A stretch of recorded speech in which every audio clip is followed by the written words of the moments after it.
Saudara, kami ajak Anda untuk melihat informasi apa saja di harian Kompas 20 Juni 2025. Kita lihat ada foto berita di halaman muka ini terkait dengan foto Presiden Republik Indonesia Prabowo Subianto bertemu dengan Presiden Rusia Vladimir Putin di Istana Konstantinovansky di Saint Petersburg, Rusia pada Kamis kemarin. Pertemuan yang berlangsung hangat dan bersahabat ini di tengah kedua negara memperingati 75 tahun hubungan diplomatik Indonesia-Rusia untuk memperkuat kerjasama yang saling menguntungkan. Foto berita ini juga dilengkapi dengan artikel di bagian sebelah kiri. Bertemu Putin, Presiden, relasi RI-Rusia meningkat. Kita lihat juga bagaimana Presiden Prabowo Subianto bertemu dengan Presiden Rusia Vladimir Putin kemarin. Dan dalam pertemuan ini Presiden Prabowo mengungkapkan bahwa hubungan Indonesia dengan Rusia akhir-akhir ini semakin meningkat. Hal ini juga ya selain karena Indonesia dan Rusia berada dalam organisasi kerjasama ekonomi yang sama yakni BRICS. Pejabat senior Rusia pun semakin intens datang ke Indonesia. Wakil Perdana Menteri Rusia Denis Firmanturov misalnya sudah 2 kali datang ke Jakarta.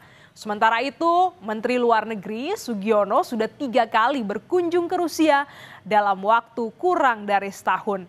Banyak kemajuan di berbagai bidang, hubungan ekonomi kita membaik, kerjasama di banyak bidang dan perjanjian-perjanjian. Kita ikut serta dalam Eurasian Free Trade Area berjalan, Eurasian Free Trade Area berjalan dengan sangat baik, kata Prabowo Subianto.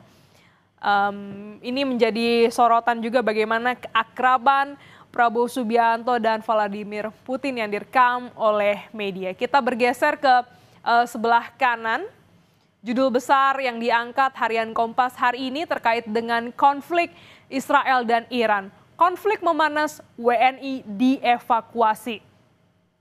Serangan Israel ke Iran terus meluas ke berbagai fasilitas sipil keselamatan. Sebanyak 380 WNI di Iran terancam.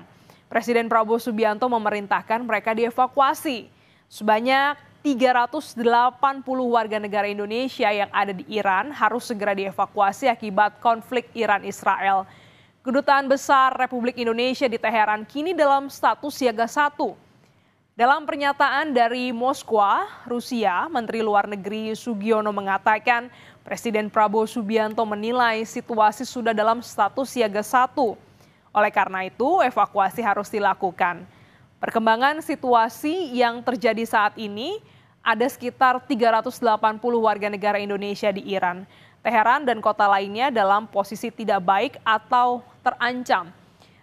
Tidak hanya WNI di Iran, saudara, tapi pemerintah juga berencana untuk mengevakuasi warga negara Indonesia di Israel. Kita lihat di bagian tengah, saudara, dampak konflik global, rupiah diperkirakan masih akan mengalami tekanan. Nilai tukar rupiah diperkirakan masih mengalami tekanan dalam jangka pendek akibat konflik geopolitik. Jika risiko geopolitik terus memburuk, beberapa pihak memperkirakan rupiah akan menembus di level 16.600 per dolar Amerika Serikat. Kita lihat lagi di bagian bawah juga ada foto berita terkait dengan pembukaan Jakarta Fair 2025. Pengunjung menyaksikan pertunjukan pesta kembang api di mana ini kemarin baru dibuka oleh Gubernur Jakarta Pramono Anung. Nah, ini bisa menjadi pilihan buat Anda, saudara, ya di akhir pekan ini untuk berbelanja mungkin kebutuhan anak sekolah atau elektronik atau lainnya. Nah, ini bisa memanfaatkan momentum Jakarta Fair yang berlangsung nanti hingga bulan Juli. Informasi ini dan sorotan lainnya saudara dapat Anda baca di harian Kompas yang terbit pada hari ini Jumat 20 Juni 2025.